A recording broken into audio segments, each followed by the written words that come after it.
The process of building a decision tree given a training set has a few steps. In this video, let's take a look at the overall process of what you need to do to build a decision tree.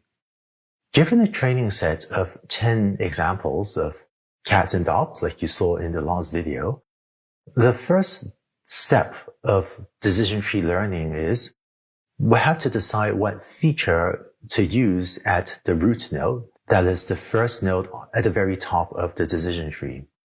Via an algorithm that we'll talk about in the next few videos, let's say that we decide to pick as the feature in the root node the ear shape feature.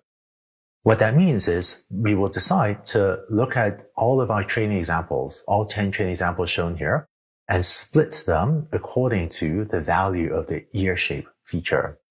In particular, let's pick out the 5 examples with pointy ears and move them over down to the left. And let's pick the 5 examples with floppy ears and move them down to the right. The second step is focusing just on the left part, or sometimes called the left branch of the decision tree, to decide what node to put over there. And in particular, what feature do we want to split on, or what feature do we want to use next? Via an algorithm that, again, we'll talk about later this week, let's say you decide to use the face shape feature there. What we'll do now is take these 5 examples and split these 5 examples into 2 subsets based on their value of the face shape. So we'll take the 4 examples out of these 5 with a round face shape and move them down to the left, and the 1 example with a not round face shape and move it down to the right. And finally, we notice that these 4 examples are all cats. 4 out of 4 of them are cats. And so rather than splitting further, we create a leaf node that makes a prediction that things that get down to that node are cats. And over here, we notice that none of the examples, 0 of the 1 examples, are cats. Or alternatively, 100% of the examples here are dogs. And so we can create a leaf node here that makes a prediction of not cat. Having done this on the left part, or the left branch of this decision tree, we now repeat a similar process on the right part, or the right branch of this decision tree, and focus attention on just these 5 examples, which contains 1 cat and 4 dogs. And we would have to pick some feature over here to use to split these 5 examples further. If we end up choosing the whiskers feature, we would then split these 5 examples based on whether whiskers are present or absent, like so. And you notice that 1 out of 1 examples on the left are cats and 0 out of 4 are cats. So each of these nodes is completely pure, meaning that is all cats or all not cats, and there's no longer a mix of cats and dogs. And so we can create these leaf nodes, making a cat prediction on the left and a not cat prediction here on the right. So this is the process of building a decision tree. Through this process, there were a couple key decisions that we had to make at various steps during the algorithm. Let's talk through what those key decisions were, and we'll keep on fleshing out the details of how to make these decisions in the next few videos. The first key decision was, how do you choose what feature to use to split on at each node? So at the root node, as well as on the left branch and the right branch of the decision tree, we had to decide if there were a few examples at that node comprising a mix of cats and dogs. Do you want to split on the ear shape feature or the face shape feature or the whiskers feature? We'll see in the next video that decision trees will choose what feature to split on in order to try to maximize purity. And by purity, I mean you want to get to what subsets which are as close as possible to all cats or all dogs. For example, if we had a feature that said, does this animal have cat DNA? We don't actually have this feature, but if we did, we could have split on this feature at the root node, which would have resulted in 5 out of 5 cats in the left branch and 0 out of 5 cats in the right branch. And both these left and right subsets of the data are completely pure, meaning that there's only one class, either cats only or not cats only, in both of these left and right subbranches, which is why the cat DNA feature, if we had this feature, would have been a great feature to use. But with the features that we actually have, we had to decide whether to split on ear shape, which results in 4 out of 5 examples on the left being cats, and 1 out of 5 examples on the right being cats, or face shape, which resulted in 4 out of 7 on the left and 1 out of 3 on the right, or whiskers, which resulted in 3 out of 4 examples being cats on the left and 2 out of 6 being not cats on the right. And so the decision tree learning algorithm has to choose between ear shape, face shape, and whiskers, which of these features results in the greatest purity of the labels on the left and right subbranches.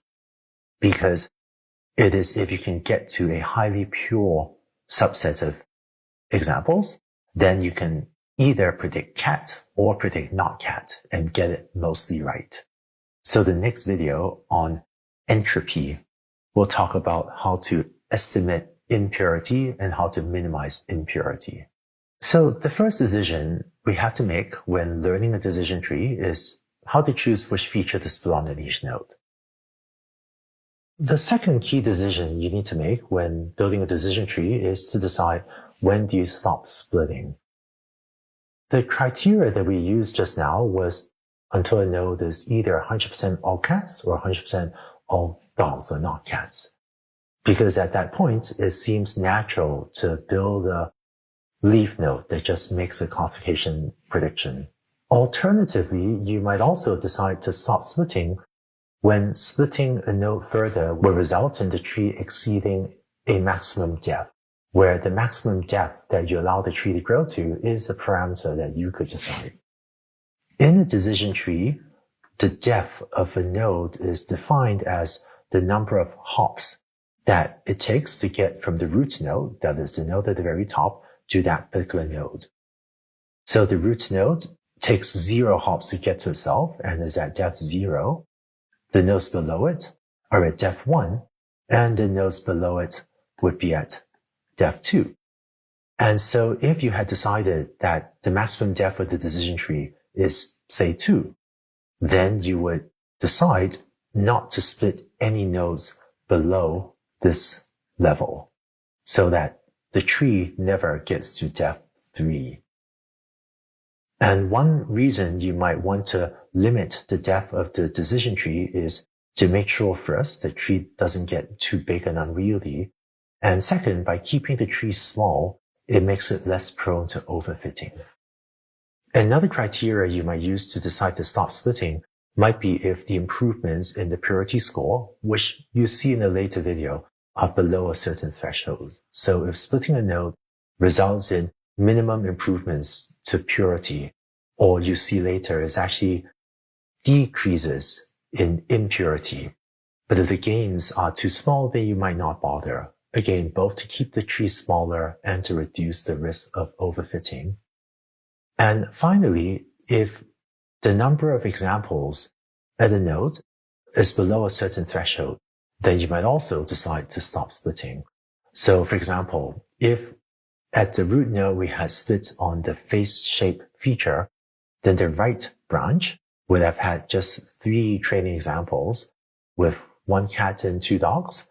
And rather than splitting this into even smaller subsets, if you decided not to split further sets of examples with just 3 or fewer examples, then you would just create a decision node. And because there are mainly dogs, 2 out of 3 are dogs here, this would be a node that makes a prediction of not cat. And again, one reason you might decide this is not worth splitting on is to keep the tree smaller and to avoid overfitting. When I look at decision tree learning algorithms myself, sometimes I feel like, boy, there are a lot of different pieces, a lot of different things going on in this algorithm. Part of the reason it might feel like that is in the evolution of decision trees, there was one researcher that proposed a basic version of decision trees, and then a different researcher said, oh, we can modify this thing this way, such as here's a new criteria for splitting.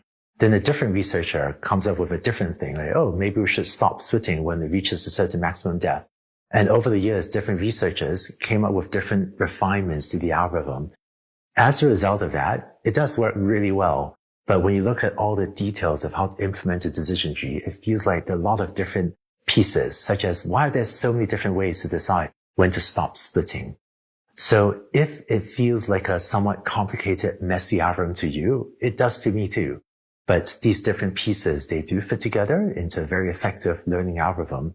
And what you learn in this course is the key, most important ideas how to make it work well.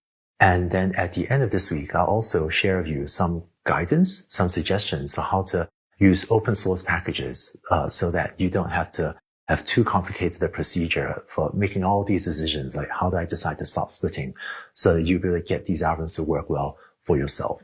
But I want to reassure you that if this algorithm seems complicated and messy, it frankly does to me too, but it does work well. Now, the next key decision that I want to dive more deeply into is how do you decide how to split at a node. So in the next video, let's take a look at this definition of entropy, which would be a way for us to measure purity, or more precisely impurity, in a node. Let's go on to the next video.